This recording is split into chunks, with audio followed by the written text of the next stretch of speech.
Hello guys, welcome back to my YouTube channel. Kung baka sa takamutang subscribe at i-click notification bell para pising update kayo sa mga bagong update ko video dito. So update lang po tayo dito sa Puzzle Farm guys. So honest review lang po tayo dito sa application to. Kaya huwag mo niyang skip itong video na to guys dahil tuturuan ko kayo paano mag ipon dito ng coins at mag-withdraw dito. So dito guys ay meron tayong sapat na coins.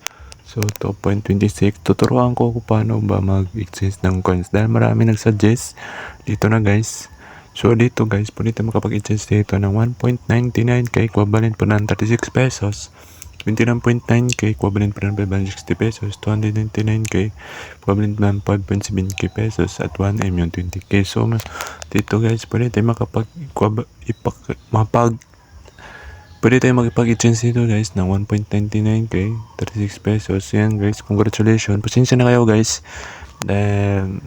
Bagong gising lang po ako dito at wala ko sa pang-isip ito. So dito guys, so nakapag-exchange na nga po tayo dito. So ating balance dito is 52 pesos. So yan guys, so tuturuan din ko po kayo paano mag-withdraw dito dahil marami nag-suggest. Ito na po yung mga suggestion niyo. Paano ba mag-withdraw? So, click lang po natin yung ating cash dito. So, kung gusto nyo kumita dito, ang link nasa description box. Pwede nyo i-click yung link ko guys. Para push ma-direct na po kayo dito sa application to guys. Yun lang po guys. So, dito, sa pag-withdraw dito. So, kailangan po nyo set up nyo yung Gcash nyo. Dito guys, pwede tayo makapag-withdraw dito ng 10 pesos, 50, 500, 800, 1k at 1.5k yung pinaka-maximum withdrawal nila. So, set up nyo yung Gcash number nyo. Dapat po is same sa Gcash nyo na ginagamit. So, yan guys, yun lang po. At dito, pwede tayo makapag-withdraw dito ng 50 pesos. So, dito, click lang po natin yung withdraw. Kapag meron tayong sapat na pera at i-click na po natin yung withdraw natin. So, yan guys, submitted successfully. Arrive within 24 hours. So, hindi ba yan tatagal ng 24 hours? So, mga 2 minutes ay ma-receive na po natin agad yung ating withdraw. So, ganoon lang kasimple. Dito, mag-withdraw. So, kasi bilis lang po yung pagwala niya. Kasi bilis po darating yung ating withdraw. So, dito natin makikita ang ating withdraw guys sa withdrawal history.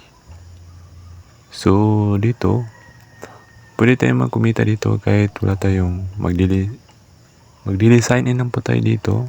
Meron tayong makuha dito ng 5 pesos. So, dito guys, ang ating makita yung ating withdraw. So, processing na po siya. Sintayin lang po natin. So, mga 2 minutes guys ay darating na po siya. Kung babalik siya guys. So yan guys, ganun lang kasimple at na-receive na po natin yung ating withdraw na 50 pesos. So tingnan natin sa ating withdrawal history kung legit application to guys.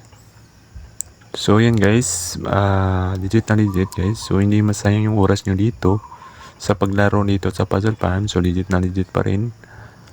Suggestion ko sa inyo guys, itong application to guys is napaka-legit po at hindi masayang oras nyo. Kahit nasa bahay lang po kayo guys, ay kikita ko po kayo dito sa application to guys. So dito natin makita ang ating Gcash. So dito ay Gcash na lang po para madali guys. So yan guys, yung ating transaction dito, makita natin na nakapag-receive na po tayo dito ng 50 pesos. So yan guys. So notification dito natin makita guys ang ating mga transaction. Ganun lang kasimple. Gcash funds received. Sa Puzzle Farm nga po ito guys. Receive 50 pesos agad. So, hindi masayang yung oras nyo dito. So, ang link nasa description guys. Pwede nyo i-click yung link guys para push ma-direct kayo sa application to guys. So, yun guys. Mga suggestion nyo, paki-comment lang po. Paki-like, share na ito video na to para mas marami pong tao ang makapanood dito guys. So maraming salamat po at God bless yung lahat.